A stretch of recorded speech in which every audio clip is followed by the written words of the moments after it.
میں اربا میں سے آتے ہیں، ان کے زمانے میں ایک سوال آ گیا، قرآن مخلوق ہے یا غیر مخلوق؟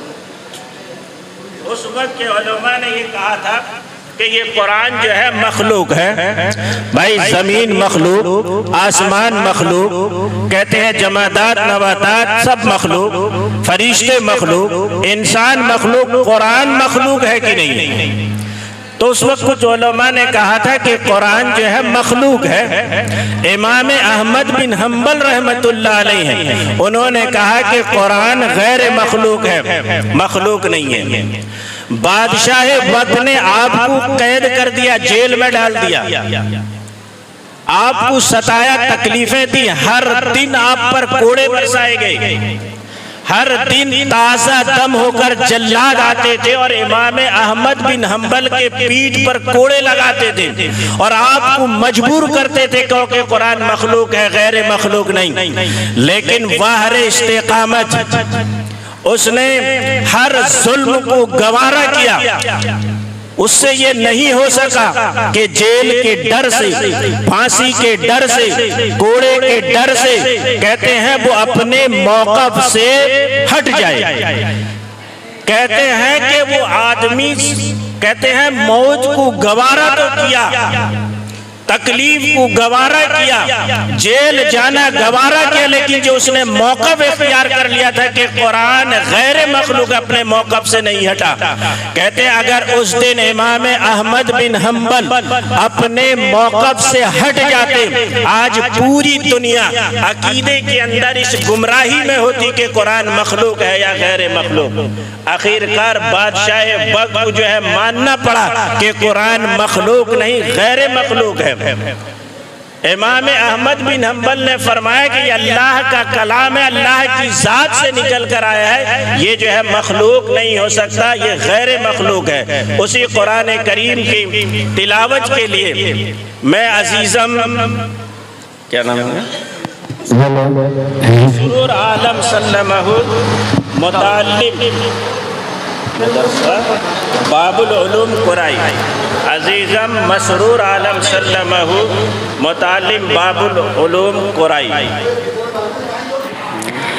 اعوذ باللہ من الشیطان الرجیم،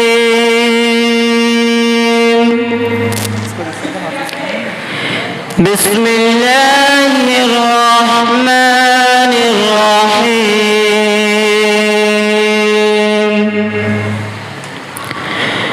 والضحى والليل إذا سجى ما ودعك ربك وما قلى وللآخرة خير لك من الأولى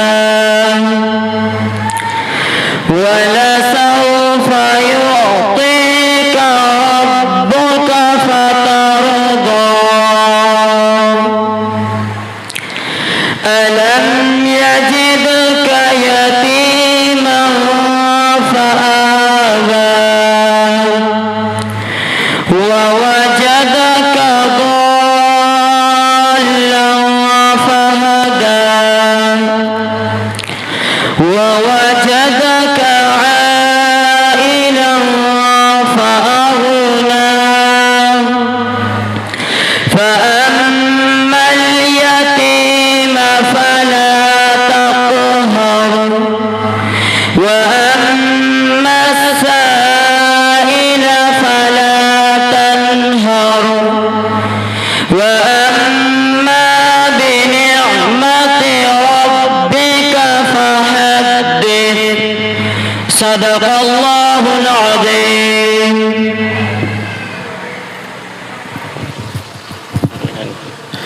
ماشاءاللہ بڑے ہی بہترین انداز میں تجوید و قواعد کی رعایت کرتے ہوئے عزیزم مسرور سلمہ نے خوبصورت آواز اور خوبصورت انداز میں تلاوت کلام اللہ سنا رہے تھے۔ بھئی یہی وہ کتاب ہے جس کو دیکھنا عبادت ہے۔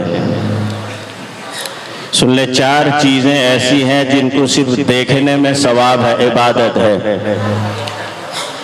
ایک تو خانہ کعبہ کو دیکھنا عبادت ہے، اور ایک قرآن پاک کو دیکھنا عبادت ہے، والدین کے چہرے کو دیکھنا عبادت ہے، اور علماء کے چہرے کو محبت کی نظر سے دیکھنا عبادت ہے۔ یہ قرآن کریم ایسی کتاب ہے جس کو پڑھنا بھی عبادت، جس کا سننا بھی عبادت، جس کو دیکھنا بھی عبادت۔ ہر اعتبار سے جو بھی خدمت کر رہا ہے قرآن کریم کا، کسی بھی اعتبار سے ثواب ہی ثواب ہے۔ اللہ کے نبی صلی اللہ علیہ وسلم نے فرمایا کہ قرآن کریم کی ایک حرف کے بدلے 10 نیکیاں ملتی ہیں، اور آگے وضاحت فرمائی اللہ کے نبی نے، فرمایا کہ میں یہ نہیں کہتا کہ علم ایک حرف ہے، بلکہ اللہ کے نبی نے فرمایا کہ الف ایک حرف ہے، لام ایک حرف ہے، اور میم ایک حرف ہے۔ جب آدمی علم پڑھتا ہے تو اس کے نامہ اعمال میں 30 نیکیاں لکھ دی جاتی ہیں، اور یہ 30 نیکیاں جو اس قرآن پاک کو سنتا ہے اس کے بھی نامہ اعمال میں لکھی جاتی ہے، کوئی کمی بیسی نہیں ہے۔ تو قرآن پاک کا سننا بھی عبادت، پڑھنا بھی عبادت، قرآن پاک کو دیکھنا بھی عبادت ہے۔ آپ نے قرآن کریم کو سنا، میں بھی اس سے پہلے امام احمد بن حنبل کا واقعہ بیان کرتا تھا، جنہوں نے اس قرآن کے لیے جیل میں تکلیفیں جھیلی ہیں۔ اب اس کا بدلہ آپ حضرات کے سامنے میں رکھ دے رہا ہوں، پھر موقع ملے یا نہ ملے۔ امام احمد بن حنبل کا انتقال ہو گیا۔ جب امام احمد بن حنبل کا انتقال ہوا تو کسی نے آپ کو خواب میں دیکھا اور آپ سے پوچھا، بھائی خواب ہوتا ہے، خواب کا جو ہے درجہ ہوتا ہے، خواب وحی بھی ہوتا ہے، خواب الہام بھی ہوتا ہے، القا بھی ہوتا ہے، خواب شیطانی دھوکہ بھی ہوتا ہے۔ لیکن امام احمد بن حنبل کو کسی نے خواب دیکھا، ان کے متعلقین نے امام احمد بن حنبل سے پوچھا کہ آپ کا کیا حال ہے؟ تو امام احمد بن حنبل یہ نے فرمایا کہ میں یہ سمجھتا تھا کہ قبر میں جو ہے منکر نکیر آئیں گے، مجھ سے سوال و جواب کریں گے، لیکن میرے ساتھ ایسا نہیں ہوا، بلکہ میرے لیے کرسی لائی گئی، مجھے اس کرسی میں بٹھایا گیا، اللہ تبارک و تعالی سامنے آئے اور انہوں نے آ کر کہا کہ احمد کہ تو نے میرے قرآن کے لیے بڑی تکلیفیں جھیلی ہیں، اور اس کا بدلہ یہ ہے کہ میں خود خدا قرآن پڑھتا ہوں اور تو سنے گا۔ اب اندازہ لگائیے، ابھی آپ کے قاری صاحب نے قرآن پڑھا، کتنا مزہ آیا۔ اب ضرور ہے کہ اچھے قرآن پڑھنے والے یا اچھی آواز کو آپ کے ناظم صاحب نے چنا ہوگا، اس کا انتخاب کیا ہوگا تاکہ قرآن سننے میں مزہ آئے۔ اور اگر آپ خانہ کعبہ کے امام کی آواز میں سنیں گے اور مزہ آنے لگے گا، اور اگر مصر کے قاری باسط کی آواز میں سنیں گے کتنا مزہ آئے گا، اور اگر آپ خود نبی اکرم صلی اللہ علیہ وسلم کی زبانی قرآن سنیں گے اس کا کیا عالم ہوگا۔ اور جو جس کا کلام ہے یعنی اللہ تبارک و تعالی رب العالمین، جب وہ قرآن پڑھے گا اور امام احمد بن حنبل بیٹھ کر سن رہے ہوں گے، اس کے مزے کا کیا عالم ہوگا، اندازہ لگائیے۔ یہ امام احمد بن حنبل ہیں، سن لیجئے میں بتا رہا ہوں۔ کہتے ہیں ایک گاؤں میں ایک بدکار آدمی تھا، شرابی آدمی تھا، کبابی آدمی تھا، اس نے زندگی میں کوئی گناہ نہیں کیا ہے۔ یہ مقام امام احمد بن حنبل ہے۔ کہتے ہیں کہ زندگی میں کوئی عمل نہیں کیا، شراب نوشی کرتا تھا، زناکاری کرتا تھا، بدکاری کرتا تھا، کوئی نیک عمل نہیں، کہ لیکن جب وہ مرتا ہے تو اس کے متعلقین اس کو خواب میں دیکھتے ہیں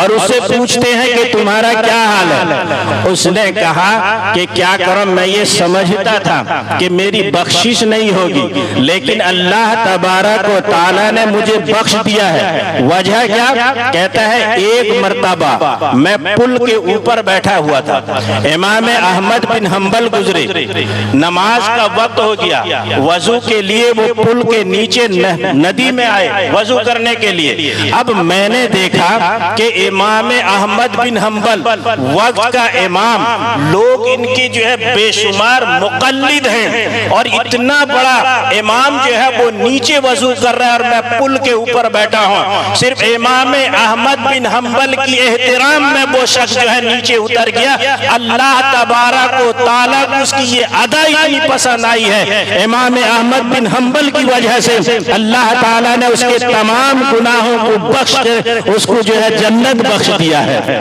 یہ امام احمد بن حنبل کا مرتبہ و مقام ہے۔